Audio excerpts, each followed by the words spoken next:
Il y a presque 5 ans, la société française prenait conscience de l'ampleur, de la banalité de l'inceste. Avec le mouvement MeToo Inceste et la déferlante de témoignages. On découvrait alors les chiffres sidérants. En France, un enfant est victime d'inceste, de viol ou d'agression sexuelle toutes les 3 minutes. En 2023, le rapport de la Civise dénombrait 160 000 enfants victimes de violences sexuelles chaque année et dans 81% des cas, l'agresseur est un membre de la famille. Mais alors, qu'est-ce qui a vraiment changé depuis 2021 ? La parole est censée avoir été libérée, mais qu'en est-il de l'écoute ? On demande aux enfants de dénoncer l'enfer qu'ils vivent, mais la plupart du temps, ils ne sont pas pris au sérieux, pas protégés. 73% des plaintes sont classées sans suite. On a inventé des constructions théoriques pour neutraliser par avance la parole de l'enfant qu'on invite à parler. Les théories sur l'enfant menteur, sur l'enfant séducteur, et désormais sur l'aliénation parentale et les mères manipulatrices. Et on sait ce que ça coûte à la société de trahir les enfants. C'est pour dénoncer ce décalage saisissant entre la libération de la parole et le sort des enfants victimes d'inceste que Romane Brizard a enquêté pendant 5 ans pour son livre « Inceste d'État ». À travers l'analyse d'une centaine de dossiers judiciaires, de témoignages, la journaliste dévoile les graves dysfonctionnements de la justice et raconte tout particulièrement ce que vivent les mères d'enfants victimes d'abus sexuels de la part de leur père. Si elle révèle les violences que l'enfant a exprimées, elle risque de tout perdre, d'aller en prison, de perdre la garde de leurs enfants. Si elle ne dit rien, elle risque de tout perdre. Elle s'est représentée, elle, avec la main de son papa et le doigt de son papa qui remonte en elle jusqu'à sa tête. Des mères qui se retrouvent accusées d'instrumentaliser leur enfant pour évincer le père. On cherche tout ce qu'il faut pour m'accuser. Je n'ai rien fait. On m'accuse de faits que je n'ai pas commis. Je veux juste protéger mes enfants. Je m'en fous du reste. Quand elles se battent pour protéger leurs enfants qui leur ont confié l'inceste, ces mères sont broyées par la justice, accusées d'être manipulatrices, surprotectrices, fusionnelles, et elles sont traitées comme des criminels. Nous, en fait, les mamans, voilà, on est là pour protéger nos enfants, donc il n'y a pas de mensonge. La justice, elle est complice. On n'est pas du tout entendu et on n'est pas du tout soutenu. Elle avait mimé ce que c'était qu'un sexe en érection à 3 ans. Et du coup, l'expert psychologue a dit c'est le discours de la mère parce que l'enfant parle trop bien. Malgré les preuves rassemblées par les mères, les témoignages vidéo, audio, ceux de professionnels de l'enfance, de l'école, les certificats de médecins, la justice les oblige la plupart du temps à respecter les droits de garde du père dans l'attente d'un jugement. Les enfants sont contraints à revoir leurs agresseurs et rien n'empêche alors que les crimes soient répétés. C'est pas humain, on peut pas me demander ça. On peut pas me dire vous avez raison madame d'avoir peur, mais laissez-lui quand même votre enfant. Je peux pas regarder ma fille dans les yeux et lui dire j'ai entendu ce que ton père t'a fait, mais tu vas y aller quand même. Je préfère aller en prison plutôt que de la remettre à son violeur. Les femmes qui refusent de livrer leurs enfants victimes à leurs bourreaux sont poursuivies par la justice pour non-représentation d'enfants. Un délit qui leur vaut de la prison ou encore le retrait de la garde de leurs enfants. En 30 mois de combat, je les ai vus 20 heures. En 30 mois, ce qui n'est même pas l'équivalent d'une journée. En 30 mois, chaque fois, on me grignote des droits parce que je médiatise mon affaire. Et donc, au nom de la présomption d'innocence, on décide de transférer la résidence chez le père parce qu'il ne faudrait surtout pas couper le lien entre l'enfant et le parent. Devant cette justice qui les écrase, qui ne protège pas, certaines de ces mères décident même de fuir le pays, quel qu'en soit le prix, pour préserver leur enfant et refuser l'inacceptable. Alors comment expliquer une telle aberration ? Comment la justice peut-elle se transformer pour protéger réellement les enfants victimes d'inceste et les mères qui les accompagnent ? Comment l'inceste peut enfin devenir une priorité politique, juridique et sociétale ? On en parle tout de suite dans ce nouvel entretien Blast avec Romane Brizard et Camille Kouchner, autrice de La Familia Grande, qui a lancé MeToo Inceste.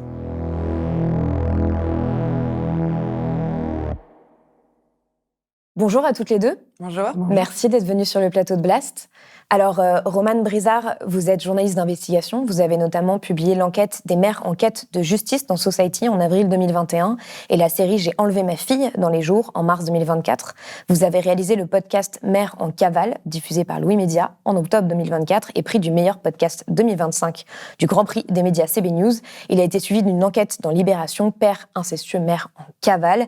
Et vous avez récemment publié Inceste d'État quand la justice Justice livre les enfants victimes à leurs bourreaux aux éditions du Stock, qui est la continuité finalement aussi de toutes ces enquêtes que je viens de mentionner. C'est le résultat de plus de 5 ans d'enquête. Vous y analysez une centaine de dossiers judiciaires et vous y restituez tout autant de témoignages de victimes, de professionnels de la protection de l'enfance. C'est un livre qui est fondamentalement sur les mères protectrices, un livre que vous avez préfacé, Camille Kouchner. J'en profite donc pour vous présenter. Vous êtes docteur en droit, juriste et maîtresse de conférences en droit du travail à l'université Paris-Cité. Vous êtes aussi écrivaine. Votre livre, La Familia Grande, paru en janvier 2021 aux éditions du Seuil, dans lequel vous dénoncez l'inceste subi par votre frère de la part de votre beau-père, est considéré comme celui qui a lancé le mouvement MeToo Inceste et réouvert ce débat dans la société, si tant est qu'il était un jour ouvert d'ailleurs. Et enfin, votre roman Immortel a été publié en avril 2025. Romane Brizard, vous racontez au début du livre que vous avez voulu témoigner au moment du début du mouvement MeToo Inceste sur Twitter, puis que vous avez réalisé que votre thérapie, à vous, sera de faire écho de la voix des autres, de panser les plaies par la plume. Pourquoi est-ce que vous avez voulu mener cette enquête en particulier sur ce que vivent les mères d'enfants victimes d'abus sexuels de la part de leur père? Pourquoi ce sujet-là, parmi d'autres sur la question de l'inceste, est devenu votre combat? La première réponse, je dirais que c'est la raison principale, c'est que quand je découvre tous ces hashtags MeTooInceste et donc ces témoignages sur Twitter à l'époque qui sont souvent des récits de victimes devenues adultes, dénonçant ce qu'elles ont vécu dans leur enfance, je me rends compte qu'il y a une petite poignée d'autres types de témoignages avec d'autres hashtags, je te crois, qui eux racontent une autre réalité, à savoir des mères qui sont en pleine procédure judiciaire pour tenter d'obtenir justice pour leurs enfants qui viennent de dénoncer. Et alors que je vois ces témoignages, que je les lis parallèlement dans les médias, grâce à MeTooInceste, on parle de la fin de l'omerta et du tabou. Donc il y a une vraie dissonance qui m'inquiète en fait quelque part, où je me dis on prétend qu'on va venir à bout de l'inceste parce qu'enfin on ose inscrire ces lettres dans les titres de journaux. Or la situation semble compliquée. Et pourquoi les mères? Parce que ça me permettait aussi de me mettre à distance justement de ma propre histoire en enquêtant sur non pas sur les enfants mais sur les parents. C'était une tentative de pouvoir participer à ce travail sans que ce soit trop personnel aussi. Vous le précisez aussi, en fait, dans les cas d'inceste, il y a 6 enfants sur 10 qui en parlent à leur famille et dans la grande majorité des cas, en fait, ce n'est pas suivi de réaction concrète de la part des membres de la famille et dans la majorité des cas, ce sont les mères. Donc on pourrait aussi avoir l'impression que les mères, tout en étant parfois les mères protectrices, sont aussi celles qui taisent les choses, et c'est aussi ce que vous mentionnez dans votre préface, Camille Kouchner. J'étais très heureuse quand Romane m'a demandé d'écrire la préface, parce que moi j'ai eu assez rapidement aussi cette impression de dissonance, c'est-à-dire que La Familia Grande est sortie, on a parlé beaucoup de libération de la parole, on a salué cette prise de conscience sur l'inceste, et moi je voyais cette dissonance aussi. D'abord, ma situation qui était très privilégiée, j'avais accès à la littérature, je suis issue d'une famille dont on parle, etc. Et je voyais le gap par rapport à ce qui se passait en réalité. Et donc pendant ces 5 ans, là on va bientôt fêter les 5 ans de MeTooInceste, enfin fêter, je sais pas comment dire ça, moi je me suis un peu tue aussi parce que je voyais cette dissonance et j'ai lu le livre de Romane avant d'accepter la préface, même si je l'avais déjà entendu, donc je savais que j'allais y aller. Et elle pointait cette dissonance, et moi, ça m'a fait du bien, parce que j'étais dans une place où je pouvais pas me plaindre de ce qui se passait, et en même temps, je trouvais ça surréaliste. C'est-à-dire que la distance entre la théorie et la pratique il y avait des effets d'annonce, de communication, cosmétique, etc. Et puis, dans les faits, il se passait pas grand-chose.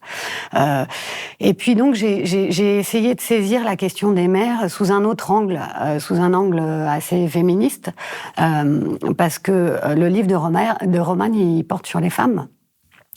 Et vous l'avez cité, il y a 6 enfants sur 10 qui révèlent et qui ne sont pas mis à l'abri, et dans 73% des cas, c'est aux mères qu'on révèle. Donc il y a énormément de mères qui ne réagissent pas. Je suis bien placée pour le savoir. Donc j'avais envie de saluer ces mères qui réagissent. Elles sont pas nombreuses. Et quand on lit le livre de Romane, qui est vraiment un livre creusé, fouillé, hyper important, très pragmatique, on voit le sort qui est réservé aux rares mères qui s'élèvent et qui essayent de soutenir leur enfant. Et là, elle pointe la dissonance qui, moi, me frappe depuis 5 ans, sans pouvoir dire exactement ce que j'en pense, puisque, voilà, on me dit, alors, c'est formidable, bravo, etc. Et moi, j'ai envie de dire... Bravo de quoi? Il faut que ce soit suivi des faits. Et quand on lit le livre de Romane, on voit bien que c'est absolument pas le cas.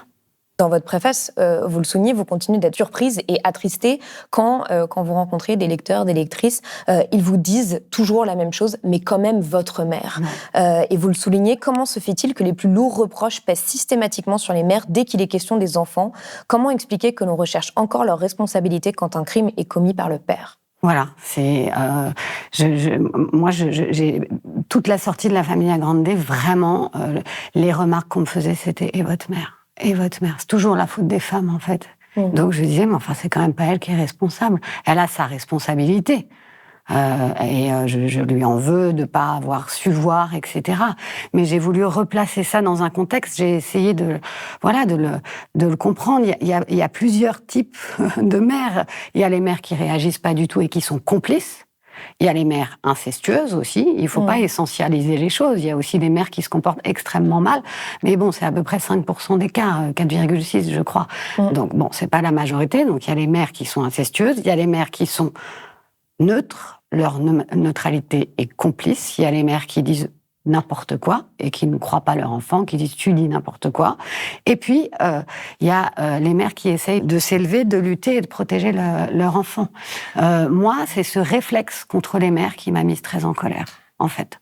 Et justement, cette préface, elle est très intéressante parce qu'écrite par Camille, parce qu'elle permet de mettre en opposition... En fait, entre ce qui est écrit dans la préface et ce que détaille le livre, la conclusion, c'est qu'une mère parle, elle est jugée, elle va être coupable à un moment donné, parce qu'elle ne va pas céder au sablier judiciaire qu'on lui impose, elle va vouloir protéger son enfant plus tôt, donc elle va être jugée comme une délinquante, et si elle ne parle pas, alors elle est complice, donc elle est aussi jugée coupable. Et c'est cette opposition-là que je trouve très intéressante entre la préface et le contenu du livre.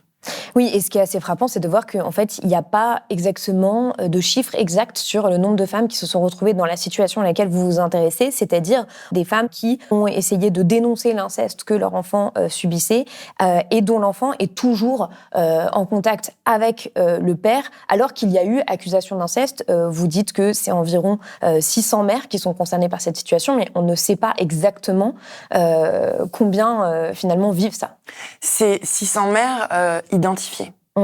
C'est-à-dire que ces 600 mères, comment on les a comptabilisées grâce à un travail collectif, à la fois grâce au recueil de témoignages du collectif Incesticide, qui, elle, Siam Garce, la fondatrice, a recueilli le témoignage d'à peu près 500 mères, et parallèlement, mon travail qui, lui, a visé à fouiller les dossiers judiciaires d'environ 100 mères, ce qui est évidemment un travail très très long et que je pouvais pas multiplier sur 600 cas, pas encore.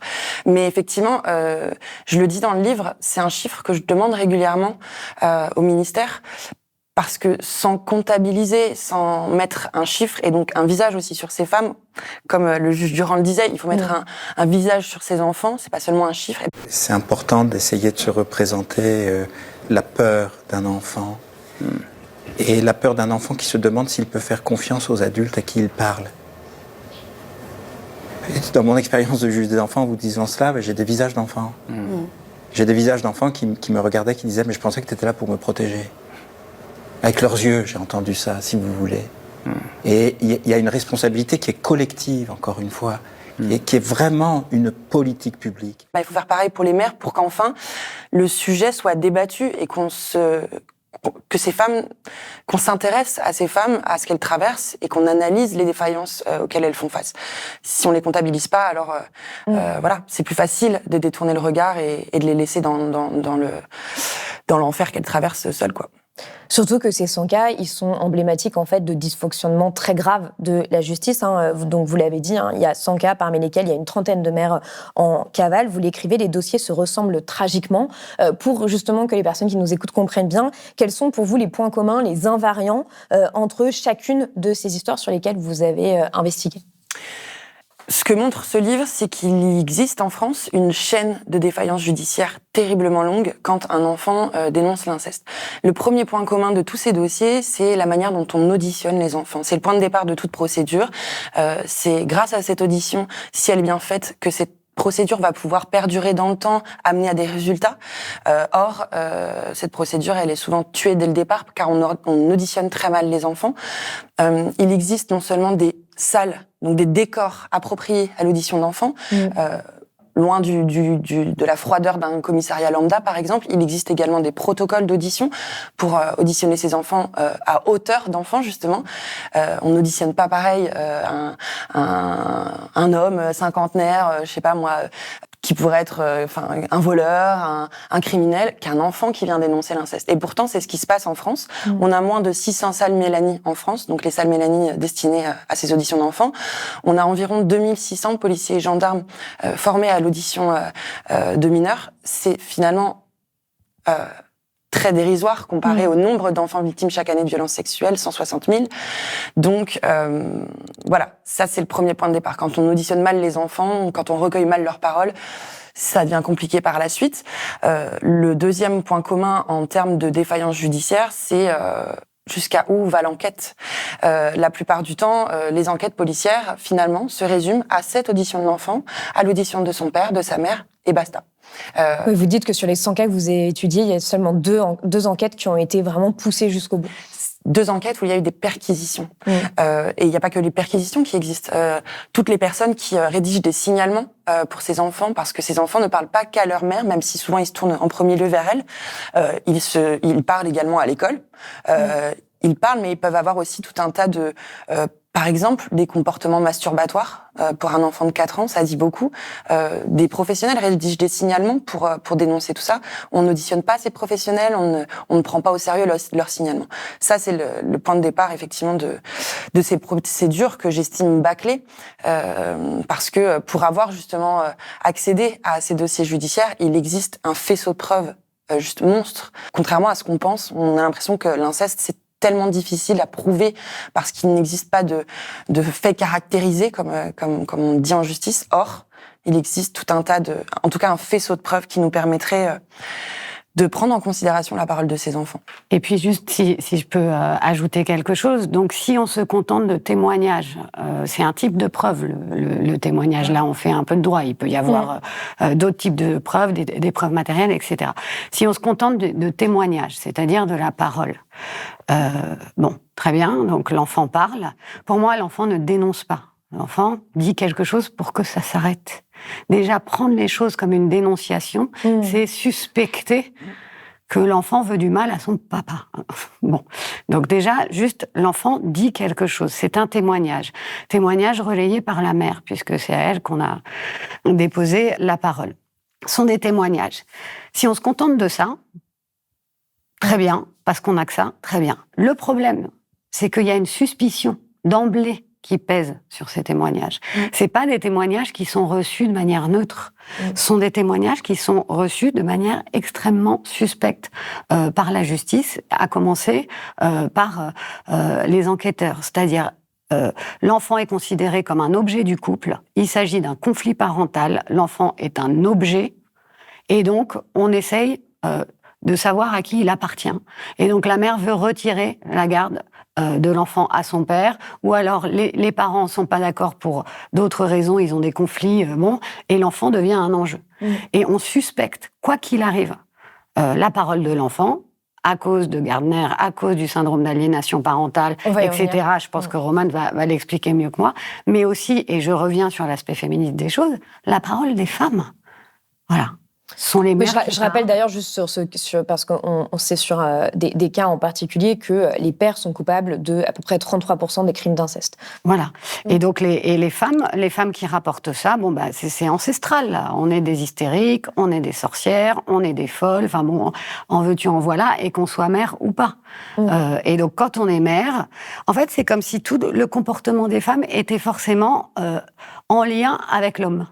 C'est-à-dire que le libre arbitre, la manière de construire sa vie, dénoncer un inceste, c'est pas forcément régler un conflit parental, c'est même jamais régler un conflit parental. Ça n'a rien à voir avec ça. Une femme qui dénonce, son témoignage, c'est de relayer la parole de son enfant.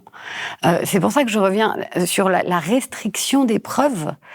Si on va pas chercher des preuves matérielles, si on n'a pas d'autres preuves, si on n'a que des témoignages et qui sont des témoignages par essence suspects, enfin, qui devraient pas l'être, mais saisis comme ça par la justice, on peut pas avancer. Donc, Romane a raison, l'enquête commence déjà très très mal.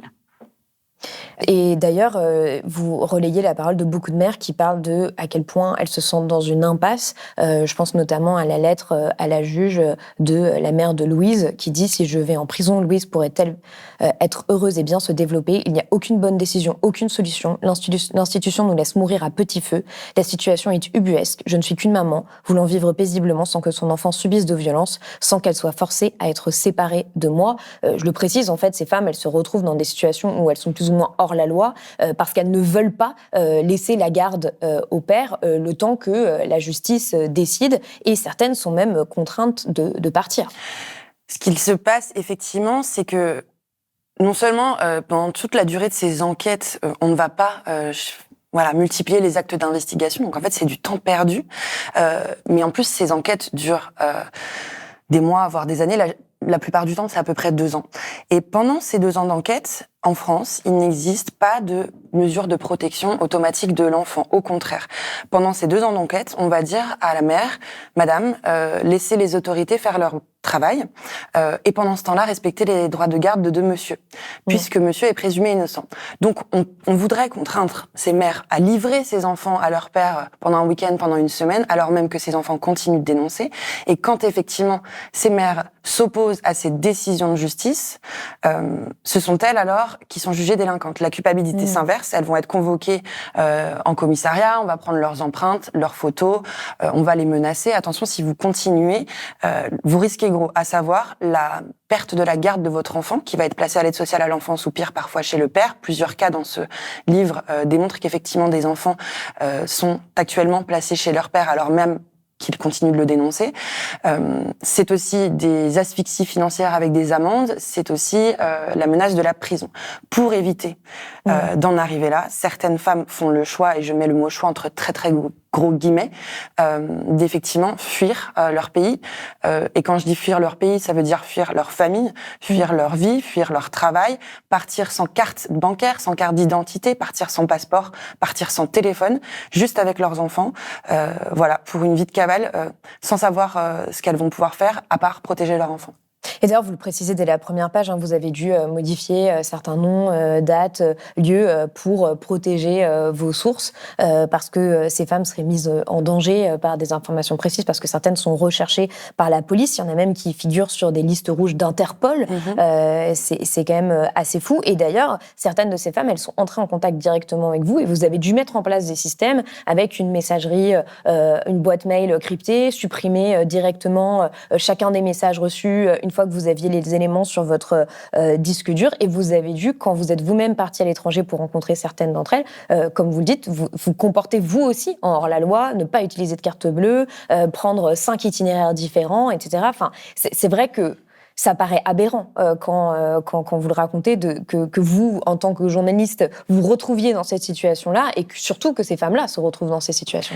Alors, c'est non seulement aberrant, et les gens ont du mal, effectivement, à accéder à l'idée que des femmes puissent subir ça, des Françaises puissent subir ça. On me dit souvent, quand on me demande de parler de mes enquêtes ou quand on vient de refermer mon livre, que voilà, ça paraît de la fiction, ça paraît dingue. Et c'est justement tout l'objet de ce livre, c'est de documenter parce que ce n'est pas un livre basé sur des témoignages, mais bien sur un travail d'enquête vraiment en profondeur, sur des dossiers judiciaires, des preuves, des pièces. Et c'est aussi... L'idée, c'était aussi de les rassembler pour montrer qu'il ne s'agissait pas que de destins fous, qu'il ne s'agissait pas que de destins de ratés judiciaires, que ces femmes sont plus que nombreuses, plusieurs centaines, voire des milliers, c'est pour ça aussi qu'on demande les chiffres, et qu'il s'agit là d'un système auquel elles sont confrontées. Les défaillances auxquelles elles sont confrontées, ces femmes, sont systémiques, sont structurelles de notre justice, de notre société, et c'était ça que j'avais besoin de mettre sur papier, pour que justement on s'intéresse à ces femmes. Encore une fois, plus elles sont nombreuses, plus ça devient un sujet pour les gens, malheureusement. Et je précise juste une chose quant à ce que vous me demandez. Je le dis moi-même dans le livre. Finalement, maintenant, je refuse ce terme de hors-la-loi. Je fais même un mea culpa à l'une de ces mamans, qui est l'une de mes sources depuis plusieurs années, parce que justement, dans l'une de mes enquêtes, je crois que c'était pour Libération, j'avais écrit ce terme, et cette femme m'avait sermonné, en fait, et j'ai donné à voir de ces échanges dans ce livre, la manière dont elle s'adresse à moi, la manière dont elle me reprend, dont elle me fait la leçon, et elle a raison. Je me suis trompée, je suis allée trop vite en utilisant ce terme, parce que ces femmes-là, premièrement, quand elles sont recherchées par Interpol, quand elles sont à l'étranger, n'ont pas encore été jugées. Donc, si on fait tant compter la présomption d'innocence pour ces pères accusés d'inceste, elles aussi doivent y avoir droit, donc elles ne sont pas hors la loi. Et deuxièmement, ces mères... Je disais traitées comme des hors la loi. Exactement, elles sont traitées comme des hors la loi. Or, elles ne s'opposent pas à la loi qui impose à n'importe quel parent de protéger son enfant, au contraire, elles la respectent. Elles s'opposent à des décisions de justice qu'elles considèrent comme des permis de violer octroyés à des hommes dénoncés, pointés du doigt par leurs enfants. Et c'est très important de faire la différence. Ces femmes m'ont énormément appris. C'est aussi ce que j'ai voulu dire dans ce livre. Elles peuvent apprendre à n'importe qui, que ce soit dans l'art de la dissimulation ou que ce soit justement dans la manière de les considérer,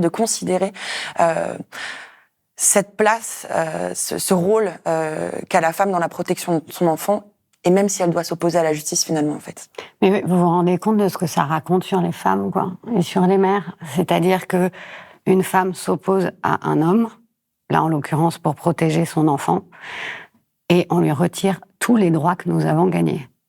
Quand elle part en cavale, elle perd son travail, elle perd les liens avec sa famille, elle perd toute vie sociale, elle n'a plus qu'une seule fonction, c'est celle d'être mère.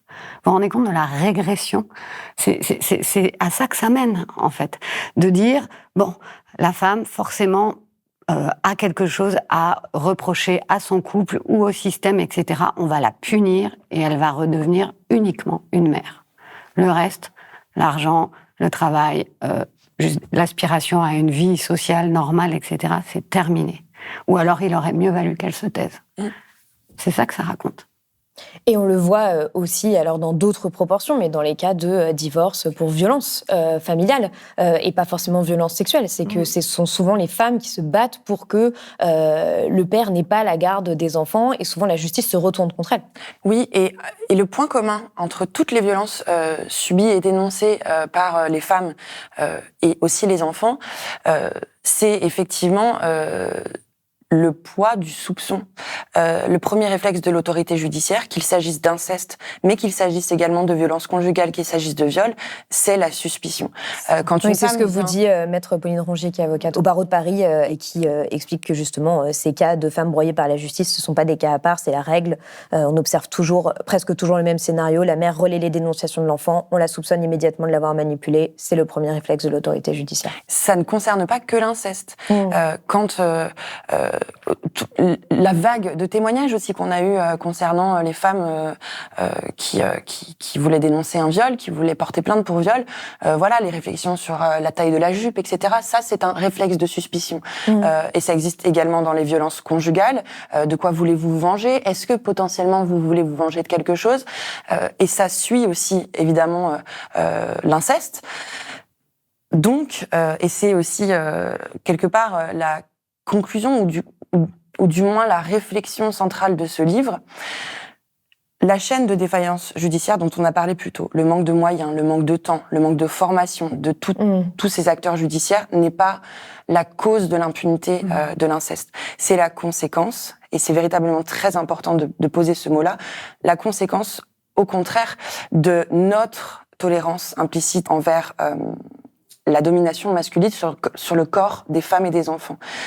Et tant qu'on n'aura pas accédé à ce niveau-là d'analyse, tant qu'on considérera uniquement le factuel, le concret, le manque de moyens, etc., et qu'on creusera pas la question de pourquoi est-ce qu'on met si peu de moyens, pourquoi est-ce que les vies d'enfants, les vies de femmes, les témoignages, les dénonciations comptent si peu comparé à la parole des hommes, alors on pourra pas sortir de ces défaillances.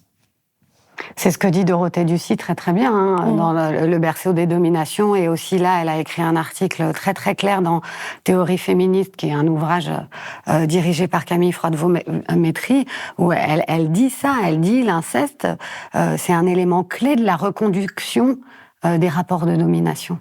Donc voilà, et si vous voulez, on parle de tabou de l'inceste. Moi, je crois que l'inceste, c'est plutôt un fléau qu'un tabou. En revanche, on n'a pas le droit d'en parler. Et ça se répercute. Alors, c'est un tabou auprès de la famille, mais c'est un tabou auprès de la justice aussi. Voilà. Oui, je rappelle ici d'ailleurs que seulement 1% des cas d'inceste aboutissent à une condamnation judiciaire, selon les chiffres de la Civise. Et en France, plus de 73% des affaires de violences sexuelles sur mineurs orientées en justice finissent classées sans suite. Sachant qu'il n'y a qu'un enfant sur 10 qui parle. Donc il faut rapporter ça au seul enfant sur 10 qui parle. On l'a dit sur 100 dossiers, vous dites qu'il y a seules 2 enquêtes qui ont été poussées réellement au bout avec perquisition, etc. Pour vous, qu'est-ce qui ressort particulièrement de toutes les interviews que vous avez menées avec des professionnels sur ces questions, c'est-à-dire des juges des enfants, des juges d'instruction, des avocats, des avocates? Dans toute cette chaîne d'acteurs judiciaires, on a des lanceurs d'alerte. Des policiers qui, de manière anonyme, viennent nous offrir aussi ce témoignage. On a des magistrats qui dénoncent, des membres de l'aide sociale à l'enfance qui, de plus en plus, lorsqu'ils ne font pas un burn-out, tentent aussi d'alerter. Néanmoins, je crois quand même qu'il existe un aveuglement assez collectif, notamment du côté des policiers et des magistrats, sur la manière dont effectivement ils peuvent en fait conduire à ne pas protéger un enfant plutôt que l'inverse. C'est-à-dire que l'essence même du travail d'un juge aux affaires familiales ou d'un juge des enfants, par exemple, c'est de tenter de protéger un enfant dans son cercle familial. Donc, c'est de tenter de maintenir l'équilibre sur la coparentalité, le couple qui protège l'enfant. Et si seulement on s'aperçoit que ce n'est pas possible, alors on place l'enfant. C'est comme ça, en fait, que sont éduqués nos magistrats. C'est encore une fois l'essence même de leur métier. Et ça rentre complètement en opposition avec ce qu'on leur demande dans ces dossiers-là.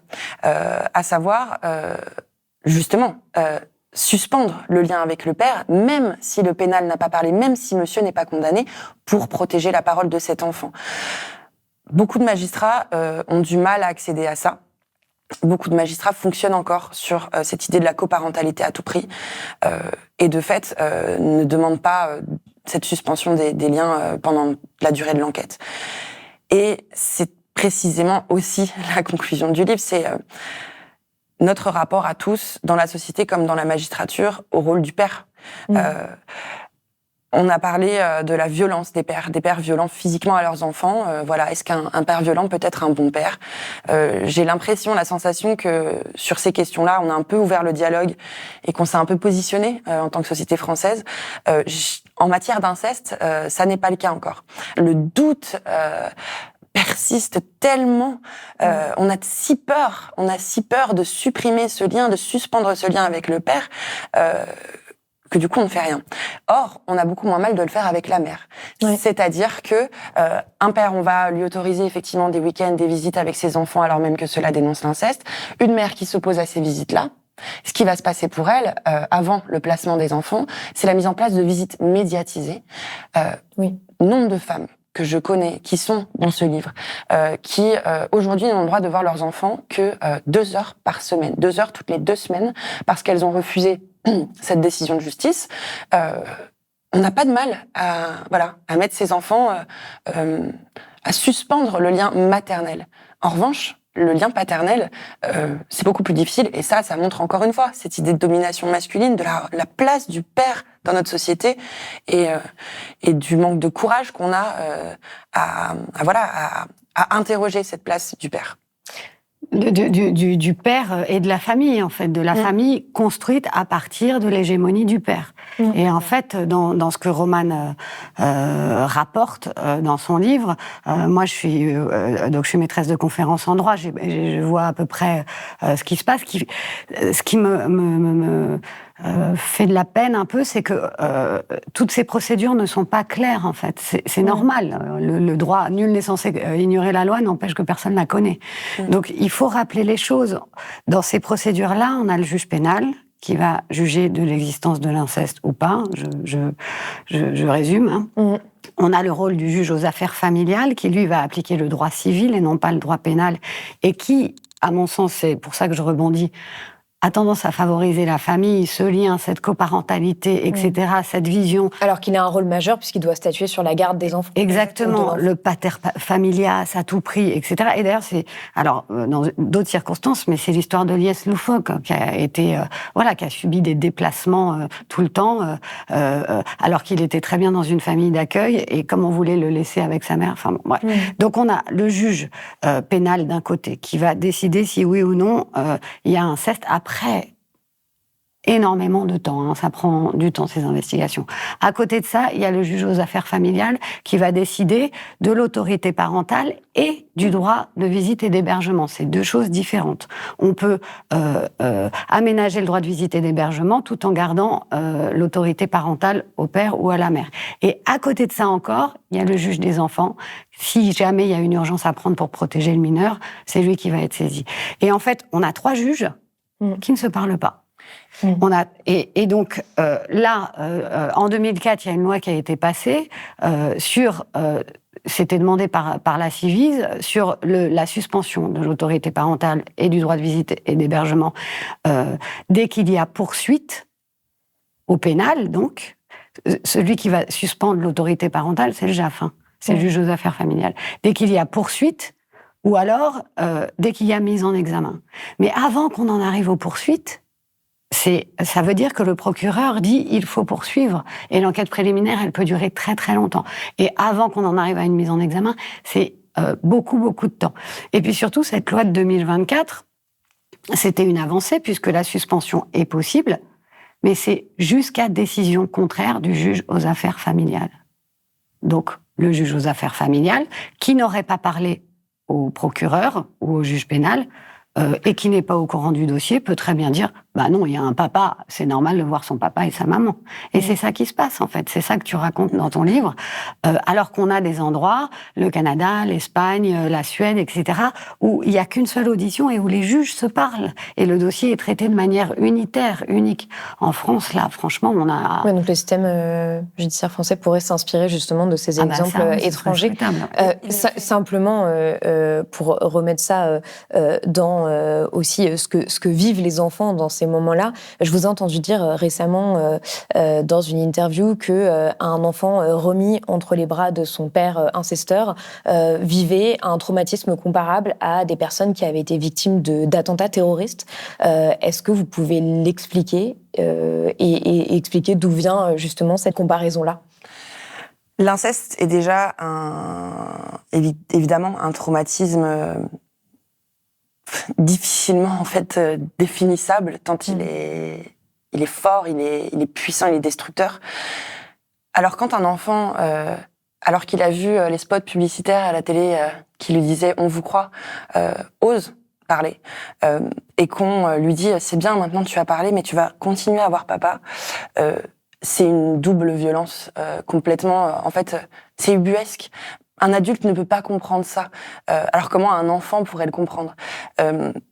Pour vous donner un exemple concret, dans ce livre, je parle aussi de mes entretiens avec des psychologues et des psychiatres qui ont décidé d'accompagner ces enfants de manière clandestine. Parce qu'il faut bien comprendre que tant qu'on ne suspend pas les liens du père, ce père a effectivement une autorité parentale sur l'enfant. Et il a le droit de dire que l'enfant n'a pas le droit de voir un psychiatre. Exactement. Ou un psychologue. Alors, quand un père dénoncé par son enfant n'a plus envie que son enfant parle, il l'emmure dans le silence jusqu'à lui interdire de voir un psychologue ou un psychiatre. Donc, des mères se tournent vers des psychiatres et des psychologues qui agissent de manière clandestine, qui reçoivent ces enfants alors qu'ils n'en ont pas le droit, qui jouent aussi leur carrière là-dessus. Et non pas pour réparer l'enfant, parce que c'est bien ce qu'ils me disent, c'est impossible de réparer un enfant qu'on force à voir son bourreau, qu'il continue de dénoncer. Sans pouvoir écrire non plus de signalement ou de rapport, puisqu'ils le font de manière clandestine, uniquement pour préparer ces enfants, pour tenter de faire comprendre à ces enfants qu'effectivement, la justice ne va pas les écouter, que la justice va les contraindre à vivre cette torture encore un peu plus longtemps, mais qu'un jour, peut-être quand ils seront plus grands, ils pourront reparler. Vous vous rendez compte ? On en est là.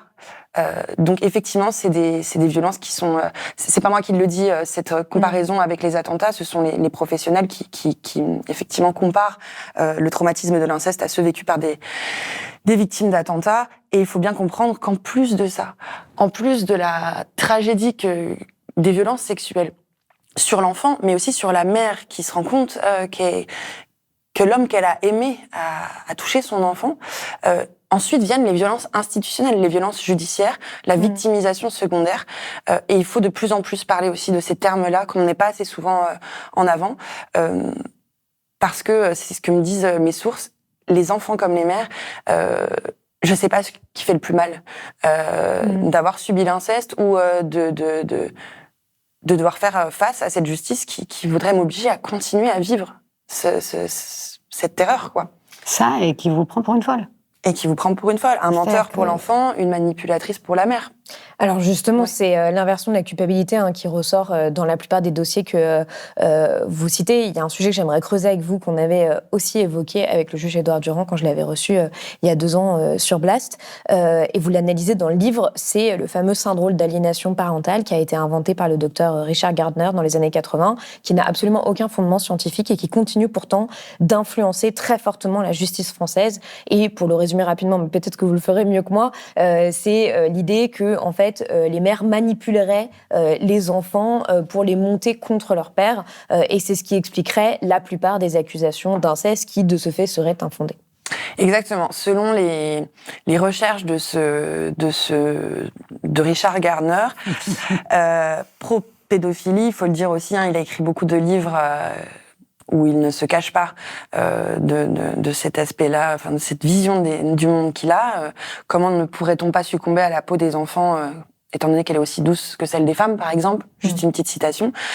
Donc cet homme estime que selon les observations qu'il fait dans son cabinet privé, c'est très important de le dire aussi, il estime que dans 90% des cas qu'il observe, il y aurait un lien entre la procédure de divorce et les dénonciations d'inceste de l'enfant.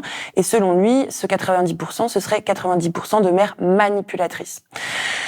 Effectivement, aucun fondement scientifique, concept rejeté, dénoncé, tout ce qu'on veut. Pourtant, et c'est ce que je dis dans le livre, dans toutes les décisions judiciaires que j'ai analysées pour ce livre, une centaine figure cette notion de syndrome d'aliénation parentale. On ne le note pas comme ça, les juges ne le notent pas comme ça. En revanche, ils vont reprocher à la mère, les juges et les éducateurs qui font des enquêtes sur ces familles, on pourra y revenir aussi, ils notent par exemple qu'une mère est trop fusionnelle avec son enfant.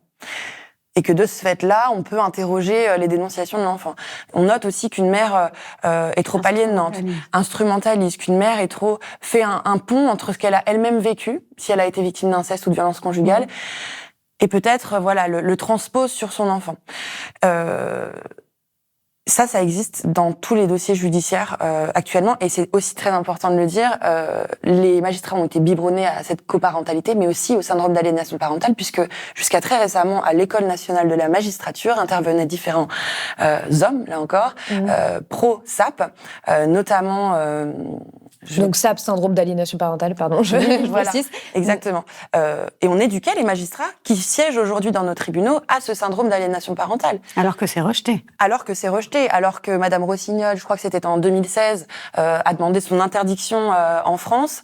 C'est l'interdiction de l'utilisation de ce concept pour justifier une décision de justice. Exactement. Mais pour vous dire jusqu'où va la résistance, lorsque Madame Rossignol demande la suppression de ce syndrome, alors qu'il est Laurence Rossignol, ancienne secrétaire d'État chargée à l'égalité femmes-hommes. Il me semble qu'elle n'était pas ministre, mais secrétaire d'État. Je crois aussi qu'à ce moment-là, elle était secrétaire d'État. Et donc, dans le monde, à l'international, ce concept est rejeté et décrié, etc. C'est important à dire. Oui. Voilà, par l'OMS, par l'ONU, mais etc. alors, pourquoi en France, il continue à avoir autant d'influence? Parce que je cite simplement les chiffres que vous donnez, c'est-à-dire que les accusations de violences sexuelles sur mineurs qui sont reconnues par le juge que dans 15% des cas quand elles sont portées par la mère et 2% s'il y a une accusation de manipulation de la part du père. Donc on voit bien le mal que ça peut faire aussi. Ça, c'est une étude américaine. Elle n'existe pas en France. D'accord. Vous voyez ? Non, mais ça montre aussi la résistance qu'on a par rapport à ces concepts et par rapport à cette interrogation qu'on devrait avoir sur la famille et le rôle du père. Et justement, on ne mesure pas ça. Je reviens juste sur cette demande d'interdiction du SAP en France. Elle a été rejetée. C'est-à-dire que le gouvernement ne s'est pas positionné là-dessus. Le communiqué qu'a adressé au magistrat Madame Rossignol à l'époque a été réécrit, vidé de son sens, amenuisé. Et voilà. En gros, ce qui a été dit au magistrat dans cette circulaire, c'est attention à votre utilisation du SAP. C'est tout. Juste, je reviens à nouveau sur la famille comme institution en France, parce que ça répond aussi un peu à votre question. Moi, j'ai vu récemment une vidéo de Gardner, justement.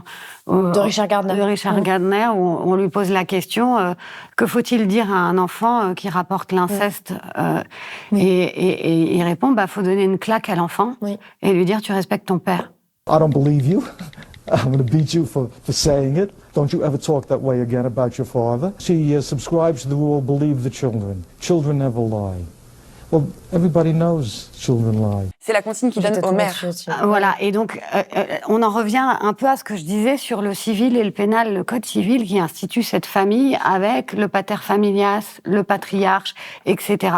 Pourquoi on ne veut pas rejeter le syndrome d'aliénation parentale en France? Moi, je pense que le code civil est tellement prégnant sur le code pénal.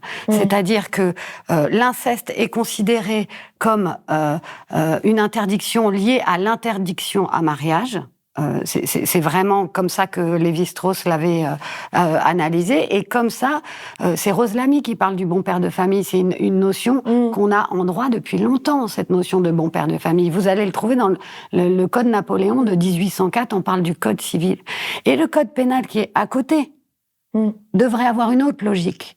Et comprendre que l'inceste, c'est de l'abus de pouvoir, c'est de l'abus de domination, et ça n'a rien à voir avec les questions de famille, en fait. Si on est incapable de rejeter le syndrome d'aliénation parentale, comme le fait l'international, c'est aussi parce qu'on a une approche très civiliste de ce que c'est que l'inceste, la famille, le pater familias, et ça, on le voit dans sur les violences conjugales, on a mis un temps fou avant d'admettre le viol conjugal, etc. Il faut pas toucher au mari et au père.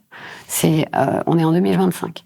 Et vous le dites d'ailleurs aussi, vous l'avez dit récemment sur l'émission C'est ce soir, que l'inceste, c'est avant tout et aussi une torture psychologique, et c'est cette dimension-là qui devrait être prise en compte et qui devrait entrer dans le code pénal en prenant aussi en considération ce qu'on appelle le climat incestuel, qui parfois et souvent mène à l'inceste, mais parfois ne mène pas forcément à un acte sexuel particulier, mais qui peut provoquer en fait chez les enfants qui vivent dans ce climat incestuel exactement les mêmes traumatismes que s'ils avaient été victimes d'inceste. Exactement, et vraiment vous avez raison d'insister sur le fait que le climat incestuel ne mène pas forcément à l'inceste. Or l'inceste, là dans le code pénal... Est-ce que vous pourriez juste préciser en quelques phrases ce qu'est le climat incestuel ?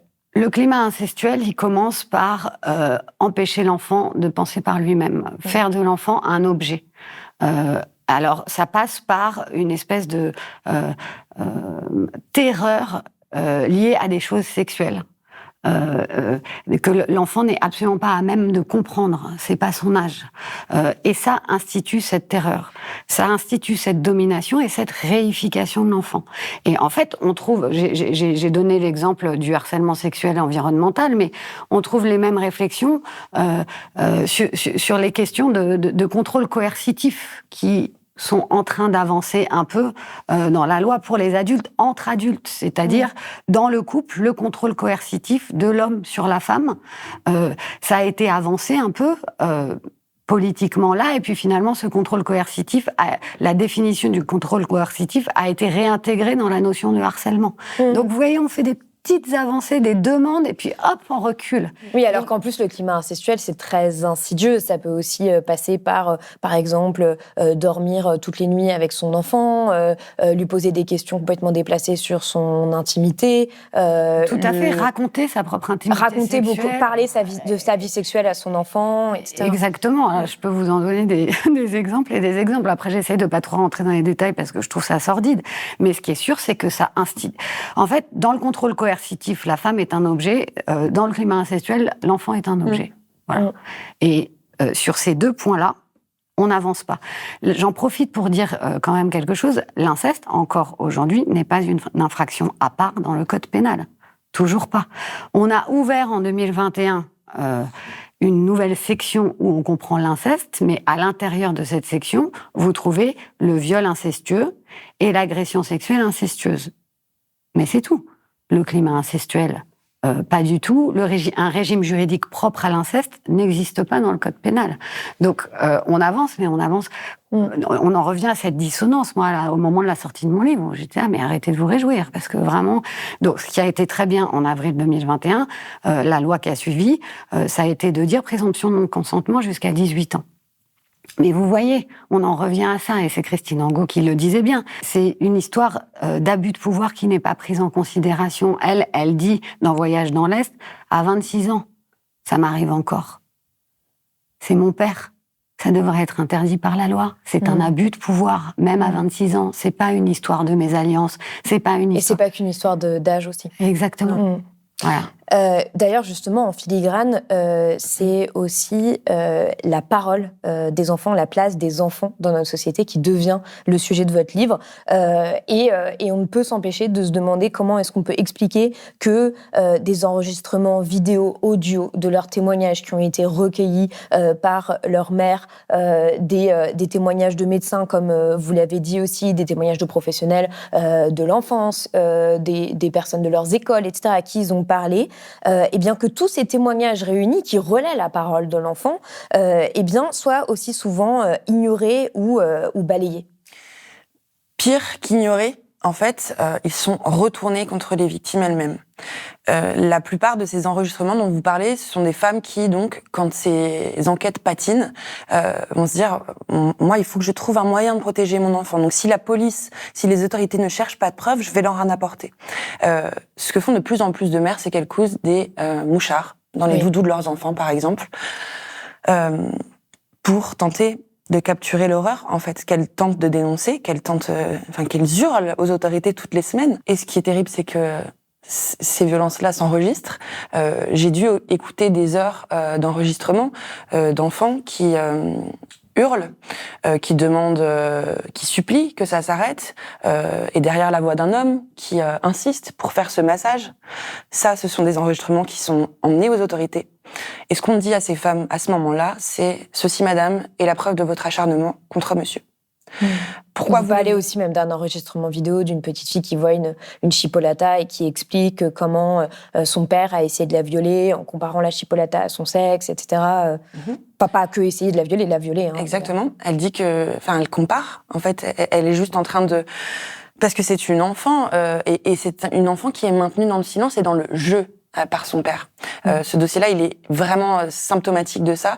C'est une enfant à qui on a fait croire, à qui le père a fait croire qu'il s'agissait de jeu, à tel point qu'elle demandait à jouer. C'est ce que je vous dis, c'est les comportements masturbatoires avec d'autres personnes. C'est une petite fille qui a demandé à son voisin de faire la même chose qu'avec son papa, qui parle effectivement de sa knacky, et qui lui dit c'est drôle, ça ressemble exactement à ce que papa a, et tu sais comment il fait papa, et elle montre. Voilà, elle montre. On l'entend, cette petite fille, on la voit. Des dossiers comme ça, c'est pour ça que je vous disais qu'en fait, cette quête de preuve, elle est pas si complexe finalement, parce que les enfants non seulement parlent, mais ils parlent beaucoup, et ils expliquent beaucoup de choses avec leurs mots d'enfant peut-être, mais ils désignent.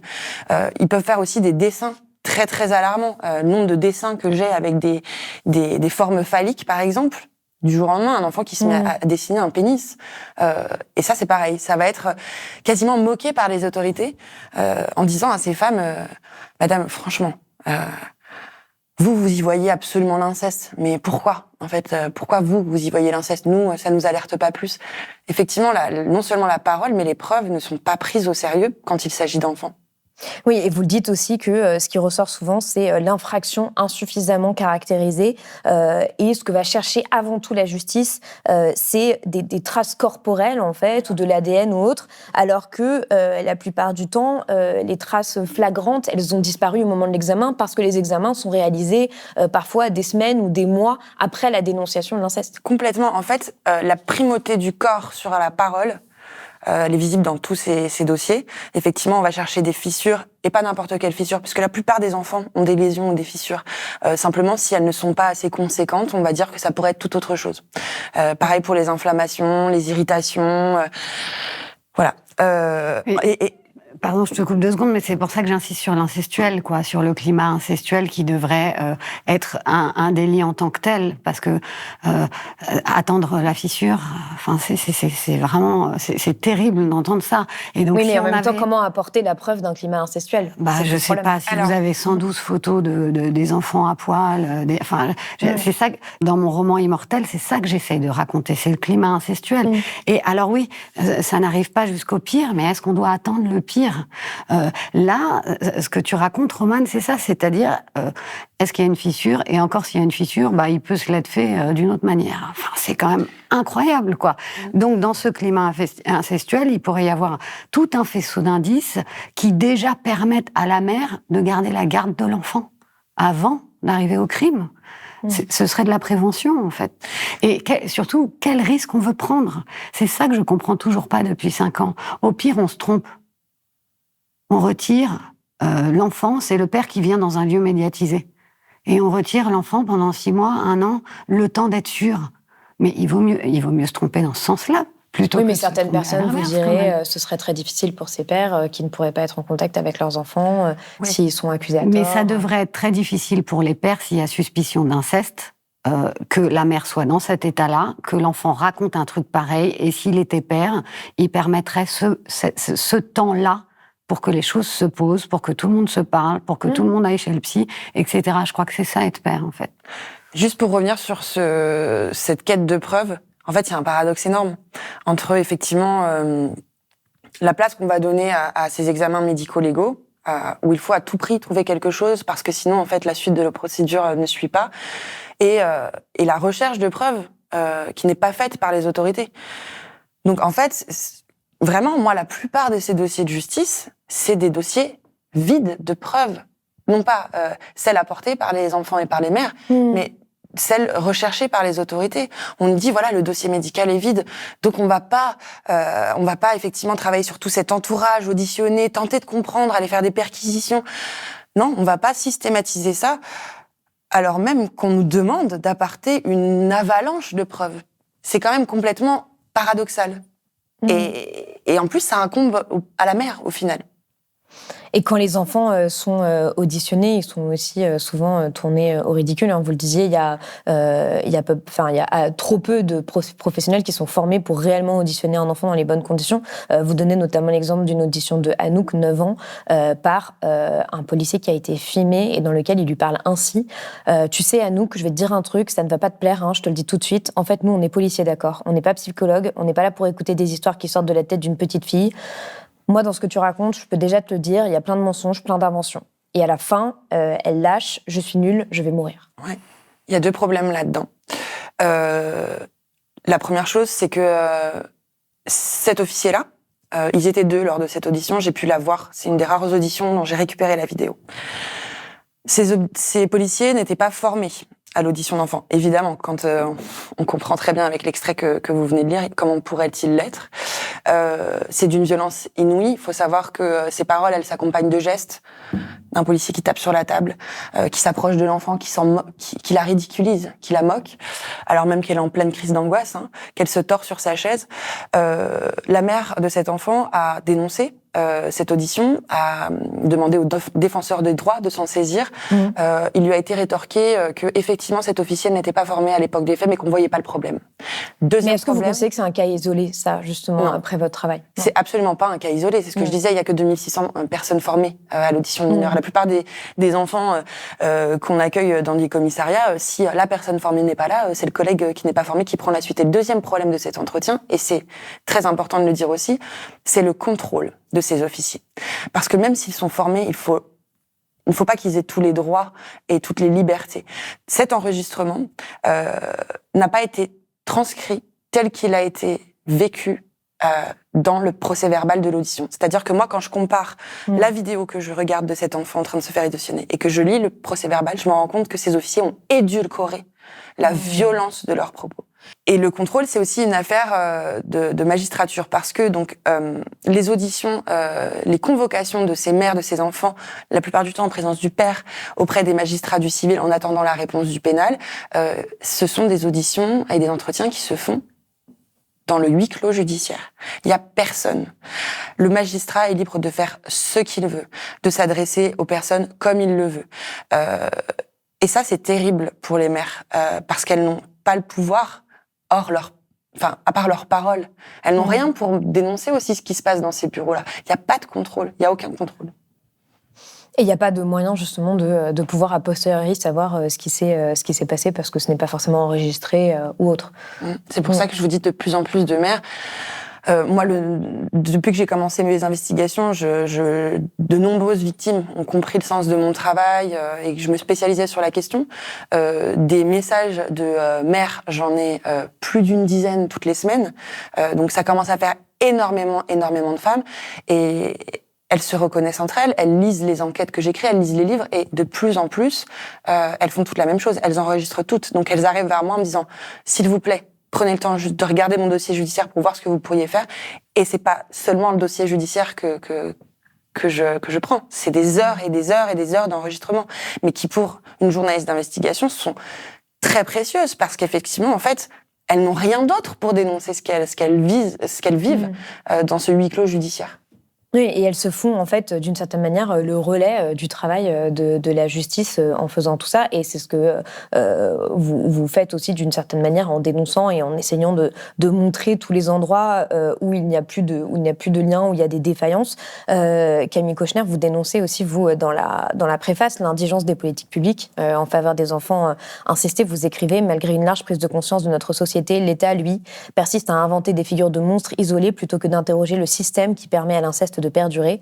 Ce faisant, nos gouvernants prennent la suite de nos familles et prolongent l'horrible silence qui interdit aux enfants d'être protégés. » Je le rappelle, l'impunité des agresseurs et l'absence de soutien social donné aux victimes coûte un peu plus de 10 milliards d'euros à l'État chaque année. C'est un chiffre qui a été révélé par la Ciivise, donc la Commission indépendante sur l'inceste et les violences sexuelles, qui, après 3 ans de travaux et 30 000 témoignages recueillis, avait émis 82 recommandations il y a 2 ans. Pourtant, encore aujourd'hui, les textes de loi ne sont pas à la hauteur, les budgets non plus. Quelles seraient, selon vous, justement, les choses qui devraient être appliquées tout de suite, qui pourraient avoir un effet immédiat, ou en tout cas presque immédiat, dans un moyen terme, on va dire, pour que la justice protège réellement les enfants victimes d'inceste et les mères qui les accompagnent? La première mesure véritablement applicable, c'est qu'on entende le travail des collectifs qui travaillent depuis plus de 2 ans sur l'idée de la création d'une ordonnance de sûreté. Ce que disait Camille tout à l'heure, la loi de mars 2024, la loi Santiago, a officialisé le fait qu'effectivement, quand il y a mise en examen d'un père, alors le juge, selon son appréciation, peut suspendre les droits de ce père sur son enfant. Encore une fois, la mise en examen, c'est souvent environ 2 ans après les dénonciations. Ce que demandent ces collectifs via l'ordonnance de sûreté, c'est que désormais, si ces ordonnances existent, dès qu'un enfant parle, dès que le procureur est saisi de ces révélations, alors lui-même saisit un juge des enfants pour une évaluation très rapide de la situation en quelques jours. Et s'il y a suspicion, la moindre suspicion que cet enfant soit effectivement en danger, alors on suspend automatiquement le temps de l'enquête. Donc on protège cet enfant de tout ce conflit de loyauté aussi qui peut s'installer dans sa tête et dans son être quand on le force à voir son père, des pressions du père sur l'enfant qui bien souvent menace l'enfant en lui disant que lui-même va finir en prison s'il continue de parler ou que sa mère finira en prison. Voilà, on protège l'enfant. Ça, c'est la première mesure à prendre en compte. Gérald Darmanin s'y est dit favorable en août dernier. Depuis, on n'a aucun signal, on n'a pas de calendrier, on n'a rien. Il s'est dit aussi favorable et même désireux de remettre les victimes au cœur du système judiciaire.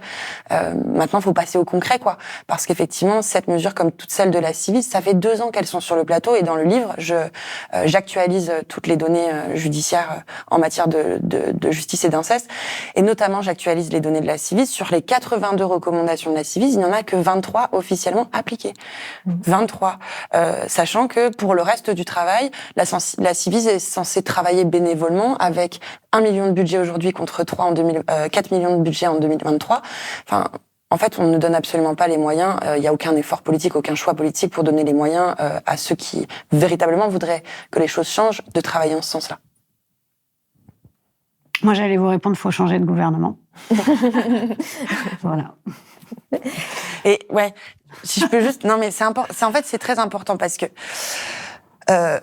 vous voyez, on parle effectivement de cette résistance à interroger la domination masculine dans notre société et de la résistance de notre classe politique à s'engager sur la question. On a quand même un ministre de la Justice, un ancien ministre de la Justice, éminent avocat, Monsieur Dupond-Moretti, qui a plaidé un nombre incalculable de fois l'inceste heureux. Donc non seulement on a une tolérance, encore une fois, vis-à-vis de la domination masculine et de la pédocriminalité en France, et en face, évidemment, un déni et un manque de courage lorsqu'il s'agit de prendre position quand on est politique sur ces affaires-là aussi. On l'a vu avec la séquence Bayrou-Betaram quand même. Donc c'est important de nommer aussi effectivement les personnes parfois, de nommer la classe politique, parce que on a le sentiment en fait qu'il faudrait que les choses, que la société prenne conscience et lutte. Mais la société, elle a pris conscience. La société, elle s'indigne. Encore une fois, nous, on le voit à chaque fois qu'on parle de nos bouquins ou qu'on est interrogé par des gens. Hier, j'étais à l'Assemblée nationale pour la diffusion d'un documentaire sur la question. À la fin de la séquence, encore une fois, c'est des vingtaines de mères qui viennent, qui remercient, et des hommes aussi, qui disent merci, on a compris, on veut lutter contre. Mais il s'agit pas juste d'un élan citoyen. Il faut véritablement qu'il y ait un engagement politique sur ces questions. Et vous l'avez dit, à peu près 10 milliards, le coût de l'impunité. Alors quand on dit qu'il n'y a pas les moyens de lutter contre l'inceste, c'est un non-sujet en fait. Si. Oui, c'est la même chose avec les violences faites aux femmes. Complètement, c'est l'inversion. Mais par ailleurs, je suis tout à fait d'accord avec Romane. Moi, je pense que la société a pris conscience, mais je pense que la société a pris conscience de l'existence de l'inceste et de son caractère systémique. Maintenant, le travail qu'il y a à faire, c'est de faire comprendre ce qu'est l'inceste. C'est-à-dire que c'est une chose de savoir que ça existe et que c'est pas que dans 1 ou 2 familles. Les chiffres sont énormes. Et maintenant, l'idée, c'est d'essayer de faire comprendre ce que c'est que l'inceste. Et là, pour le coup, moi, je crois beaucoup en la bataille culturelle. Je l'ai déjà dit, mais notamment parce que j'ai vu une émission Blast avec Blanche Sabat que j'ai trouvé incroyable. Enfin, et son livre est super et tout ça. Mais sur l'inceste, c'est la même chose. Et puisque nos dirigeants sont visiblement sourds, il faut que ça vienne de la société. Et pour ça, on a des films. Là, il y a un film de Kirsten Stewart qui s'appelle The Chronology of Water sur l'inceste qui est magnifique, mais vraiment qui est bouleversant, mais magnifique. Il y a le film On vous croit. Ouais, le film On vous croit, Inceste d'État qui est pour le coup une enquête, les romans ça fait longtemps Christine Angot, Eva Thomas, voilà, donc les documentaires, il y a plusieurs documentaires qui vont sortir sur les mères en lutte. Là, moi je crois que c'est ça, il faut qu'on pousse pour que au moins, voilà, maintenant qu'on a pris conscience des chiffres de l'inceste, au moins on fasse comprendre ce qu'est l'inceste, justement puisque c'est une reconduction des rapports de domination, pour lutter contre cette reconduction en amont, avant même que ce soit une question judiciaire, puisque finalement, on n'a pas accès à la justice si facilement, que ce soit vraiment une révolution culturelle, en fait. C'est une révolution dont on a besoin, mais dans nos manières de faire, dans nos manières de penser la famille, dans nos manières de penser le rapport dans notre manière aussi de considérer l'enfant. Enfin, je veux dire, c'est l'enfant. Il y a beaucoup de débats qui sont, le débat est en train vraiment d'être ouvert sur la question de l'adultisme aujourd'hui et sur la place qu'on laisse aux enfants dans notre société, la question de leurs droits qui sont la plupart du temps pas respectés. Et d'ailleurs, il y a un super roman justement écrit par Juliette Droire qui s'appelle Cui Cui, qui est un roman d'anticipation justement sur l'inceste et qui vise aussi à dire, qui dit il y a le rapport traumatique dans l'inceste, certes, ça c'est le point de vue individuel, mais il y a aussi, du point de vue collectif, le rapport de domination. Et ce rapport de domination, on peut le résoudre si on donne plus de droits aux enfants. Et le lien est hyper intéressant. Donc, lui, il dit, par exemple, les enfants votent pas. Donc, pourquoi on vote pas à partir de 16 ans ? Déjà, si on donnait des droits aux enfants, peut-être on les considérait, et la classe politique les considérerait autrement, parce que ce serait quand même un potentiel de vote, quoi. Et donc voilà, c'est comment on considère les enfants. Ce sont des personnes sans droit. Mais et c'est très intéressant parce qu'effectivement, on parlait d'adultisme. On parle aussi de plus en plus de manifs, par exemple, enfantistes. Mais ces manifs, elles sont vides comparées aux manifs féministes. Et il y a un autre, moi, sur cette question-là de l'enfant, vraiment de l'enfant, et de sa considération par les adultes, je me rends de plus en plus compte du problème, ne serait-ce que de la formulation du concept d'autorité parentale. Parce que donc dans toutes les décisions de justice que j'ai consultées ces 5 dernières années, donc on questionne cette autorité parentale, du père, de la mère, etc. Mais rien que ce mot-là, l'autorité sur l'enfant, est-ce qu'on ne devrait pas parler d'autre chose ? De responsabilité parentale, par exemple ? Parce qu'en fait, c'est un combat qui... C'est quelle notion de pouvoir qu'on met derrière ces termes-là ? Je pense qu'en fait, c'est aussi ça l'intérêt. Et c'est pour ça que c'est très intéressant de pointer l'incestuel, de pointer cette notion d'autorité, de responsabilité. Parce qu'on part... En fait, notre prise de conscience, elle part aussi du langage. Oui, et l'autorité parentale découle aussi d'une impression que beaucoup de parents ont finalement de posséder le corps de leur enfant, et donc de dire, par exemple, si quelqu'un les interpelle en disant dans la rue, mais vous venez de mettre une claque à votre enfant, je suis pas tout à fait d'accord avec ça, dire mais c'est mon enfant, je fais ce que je veux avec parce que c'est mon enfant. Exactement. Mais c'est toute la question de l'incursion de l'État dans la sphère privée, de manière générale. Donc on le voit dans les entreprises. Est-ce que l'État peut s'ingérer dans la sphère privée ? Est-ce qu'il peut s'ingérer dans les familles ? Dans l'entreprise, le droit du travail est là pour ça. Je fais des parallèles, mais en droit, on raisonne par analogie. Le droit du travail, son présupposé, justement, c'est de concevoir le lien de subordination. Il y a un fort et il y a un faible. Il y a un qui a un pouvoir économique et l'autre qui a besoin de l'autre. Et les enfants, alors ? Ils sont faibles par rapport à cette autorité parentale telle qu'on la désigne. Donc, à partir du moment où on reconnaît l'autorité parentale, alors il faut mettre des garde-fous. Sinon, il y a nécessairement des abus. On ne peut pas juste se contenter de reconnaître l'autorité parentale sans aucun garde-fou. Parce que là, c'est la dictature familiale, quoi. Alors pour finir cette interview, j'aimerais vous poser la même question que celle que j'ai posée au juge Édouard Durand il y a 2 ans, quand je l'ai reçu sur Blast, au moment de la sortie du rapport de la Civise. Est-ce que vous pensez qu'il est réellement possible de mettre fin, ou à minima de réduire considérablement les violences sexuelles faites aux enfants et que la société, et surtout le politique et la justice s'attaquent à la question de l'inceste à la hauteur de ce que ça représente ? Je pense et je veux croire que c'est possible, ça c'est sûr. Maintenant, et j'en reviens un petit peu au début de l'entretien, il faut qu'on regarde en face le lien culturel, historique qu'a la France avec la pédocriminalité. Il faut qu'on regarde en face, effectivement, cette domination masculine qui persiste. Aujourd'hui, c'est encore très difficile de parler de patriarcat et de misogynie. On nous met dans une case si on parle de ça. Même quand on est journaliste d'investigation et qu'on documente. Je parle pas dans le vide, je parle de dossiers. Quand on se base sur le travail de penseuses, d'historiennes. Exactement, voilà. Et en fait, on sépare encore les prises de parole. Et c'est un peu ce qui se passe quand on nous oppose l'argument du manque de moyens, plutôt que de nous parler du manque de courage qu'on a aussi à nommer l'inceste. Tu vois, c'est divisé pour mieux régner. Exactement. Donc, non, moi je pense que de toute façon, on doit le faire. Les chiffres sont beaucoup trop effarants. Maintenant, voilà, il faut creuser les choses et ne pas rester en surface. Et je pense que c'est ce qu'on a terriblement du mal à faire. Et ça rejoint ce qu'on disait sur la prise de conscience collective. Le citoyen, effectivement, sait ce que c'est que l'inceste aujourd'hui. Il connaît les chiffres, 2 à 3 enfants par classe. On en parle plus.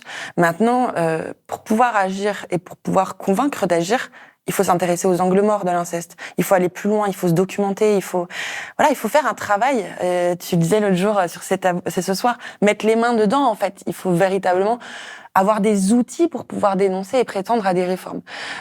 Et ça, je crois que, évidemment, la classe politique n'est pas à la hauteur sur ces questions-là, mais je crois qu'aussi, tout le monde, tous les citoyens ne sont pas encore prêts à faire cet effort-là, à acheter un livre, à aller voir un film qui dénonce ces mécanismes-là. Je pense qu'il faut qu'on aille un cran plus loin, vraiment.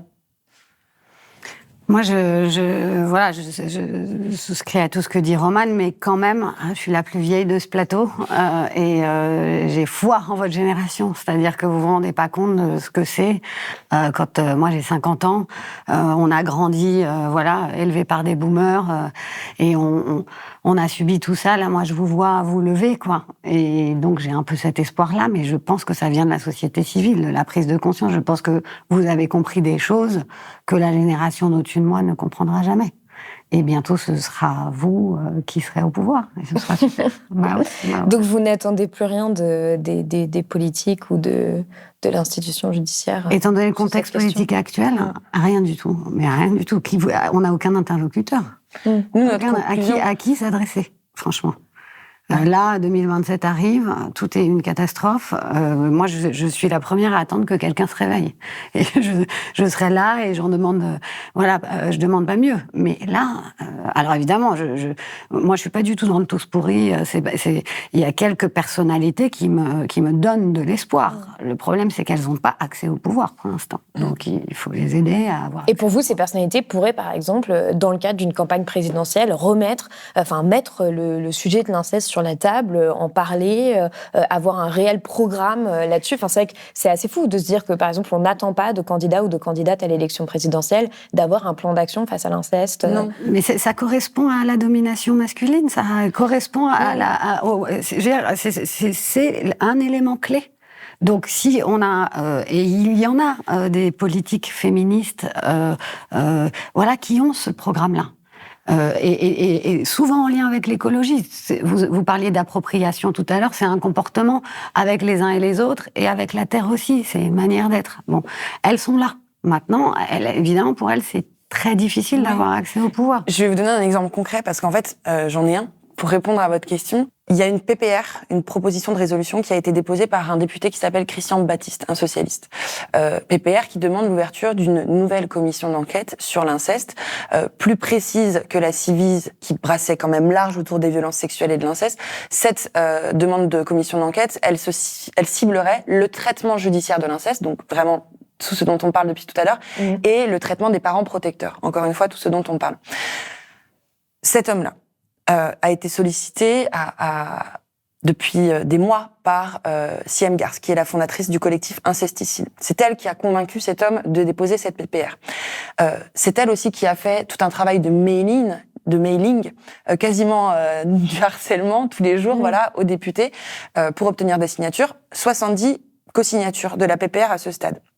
C'est un bon espoir. Néanmoins, quand on parle, et c'est ce que j'ai fait hier, aux attachés parlementaires de certains députés, elles ont du mal à affirmer avec certitude que cette commission va voir le jour et qu'on va se pencher dessus, tout simplement parce que il faut convaincre pour ça tout un tas de politiques, notamment des hommes, que cette commission doit primer sur d'autres commissions. Et là, elles me disent que le chantier va s'avérer très très très compliqué, parce que quand elles parlent de ce sujet-là, soit on les moque en leur disant les femmes parfois elles sont un peu hystériques avec les droits des enfants, soit on les moque en leur disant qu'il ne s'agit que de cas isolés, encore une fois, de ratés judiciaires. Donc le travail, il va être très très long, et même si effectivement on a certaines députées féministes qui tentent d'avancer sur des questions de droits des femmes et des enfants, elles ont tout un tas d'hommes à convaincre qui ne vont pas acheter ce livre. Elles en sont persuadées. Enfin, c'est elles qui me le disent. C'est pour ça que je vous donne cet exemple concret qui parle de lui-même, je trouve. Oui, et vous dites d'ailleurs aussi que quand vous avez été auditionné par la commission d'enquête parlementaire sur la protection de l'enfance et que vous avez dit les institutions profitent aux agresseurs, on vous a regardé avec de grands yeux, sans comprendre du tout ce que vous vouliez dire. Oui, parce qu'on est incapable aussi c'est un peu la fin des conclusions que je fais de ce livre. Au-delà de la violence incestuelle, au-delà de la violence judiciaire, du retournement de situation, de l'inversion de la culpabilité, etc., il y a encore une autre violence. C'est la violence de l'utilisation de l'outil judiciaire et donc de notre justice par les hommes contre les femmes. Quand une mère fait de la non-représentation d'enfant parce que son enfant lui hurle de ne pas retourner chez son père, c'est-à-dire ne va pas accompagner l'enfant chez le père au moment où le père... elle lui refuse ses droits. Voilà, elle lui refuse ses droits de garde. Le père va automatiquement déposer plainte contre cette femme. Et il va déposer des dizaines de plaintes contre cette femme. C'est un acharnement judiciaire où effectivement c'est du contrôle coercitif aussi, ça, en fait. Et il faut véritablement penser aussi ces violences judiciaires-là des hommes sur les femmes comme la poursuite de leur emprise et des violences post-séparation. Ce n'est pas parce qu'un homme n'a plus accès au corps de sa femme, au corps de son enfant, sur lequel déjà manifestement il aurait commis des violences, qu'il va s'arrêter. Il va utiliser la justice, les outils judiciaires et l'enfant comme bras armé contre la mère. Et ça aussi, je trouve qu'on n'y accède pas encore assez à cette vérité-là. Moi, j'ai tenu à ce qu'elle existe dans le livre, encore une fois, pour aller un peu au-delà, pour comprendre vraiment jusqu'où ça va, quoi. Et Laurence Rossignol le dit assez bien dans le livre. Elle dit, voilà, maintenant, il faut qu'on considère toutes ces violences-là. Le contrôle coercitif, l'inceste, les violences conjugales, et les violences judiciaires des hommes sur les femmes comme la poursuite des violences, les violences post-séparation. Il ne faut pas qu'on isole, il ne faut pas qu'on pense que c'est simplement des procédures. Non, il faut qu'on voit l'aspect de domination derrière. Et l'aspect systémique et donc les traiter aussi comme... Est-ce que vous voulez ajouter quelque chose l'une ou l'autre ? Qu'on espère que ce livre sera lu, parce que je pense qu'il est vraiment extrêmement éclairant sur le fonctionnement actuel de la justice. Alors moi, je crois beaucoup en la justice. Hein. Voilà, il y a les hommes qui rendent la justice, et puis il y a la justice de manière théorique. Donc c'est vrai que parfois certains magistrats ont une vision trop patriarcale à mon goût, mais ça éclaire énormément sur le fonctionnement actuel de la justice en matière d'inceste. Et puis si je peux, moi rajouter un dernier point sur les mamans, parce qu'elles sont importantes quand même. On fait ce qu'on peut quand on est une femme dans la société dans laquelle on vit aujourd'hui. Quand on est une mère incestueuse, on n'a aucune excuse. Quand on est une mère complice, on n'a aucune excuse. Quand on est une mère neutre, on n'a aucune excuse. Mais celles qui se battent là, moi je les trouve incroyables. Voilà. Et je voudrais les remercier pour les enfants de demain. Et les enfants aussi. Je conclus quasiment le livre en parlant d'eux, de ce qu'ils m'ont livré quand je vais les voir en France ou à l'étranger quand ils sont cachés. Et il y a une petite fille, je crois que c'est vraiment ce qui m'a le plus touchée dans ces 5 ans d'enquête, qui, quand je m'apprête à la quitter, me demande de lui acheter des livres sur le droit en France et de lui envoyer à l'étranger. Et elle me demande de le faire parce qu'elle veut devenir magistrate, parce qu'elle veut, inverser la tendance. Et ce que ça dit, ça dit aussi que si on se réveille pas, si on ne s'indigne pas face à ce que subissent ces enfants et ces femmes aujourd'hui, alors ces femmes-là, elles vont être contraintes, de subir. Et la relève ne se fera que quand leurs enfants auront 18 ans. Et quand bien même leurs enfants ont 18 ans, reviennent en France, ces femmes-là sont toujours condamnables, parce que si on les retrouve, elles feront de la prison pour soustraction d'enfants. Donc voilà, je pense que cette parole de cette petite fille bien trop mature pour son âge, à qui on a volé bien plus que l'insouciance, il faut qu'elle résonne en chacun de nous et qu'on se dise, ok, qu'est-ce qu'on fait ? Est-ce qu'on lui achète des livres sur le droit et on lui envoie comme ça dans sa cachette et on attend qu'elle sorte de l'obscurité quand elle aura 18 ans, ou alors on se bat maintenant et on dit que maintenant que les choses sont documentées, faut ouvrir les yeux, faut agir, quoi. Merci à toutes les deux d'être venues sur Blast. C'est la fin de cet entretien et j'imagine que vous n'en sortez pas indemne. Mais je pense qu'il est essentiel de traiter en profondeur ce sujet. Pour aller plus loin, je vous conseille vivement de lire la synthèse du rapport de la Ciivise que je vous mets en lien, ainsi que l'entretien que j'avais réalisé à l'époque avec le juge Édouard Durand, mais aussi d'autres ressources sur les droits des enfants et la question de l'inceste.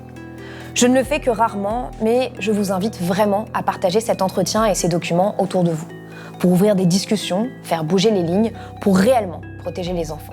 Enfin, je le rappelle, Blast est un média indépendant qui n'existe que grâce aux dons et aux abonnements. Alors, pour nous soutenir, rendez-vous sur blast-info.fr. À très vite sur Blast.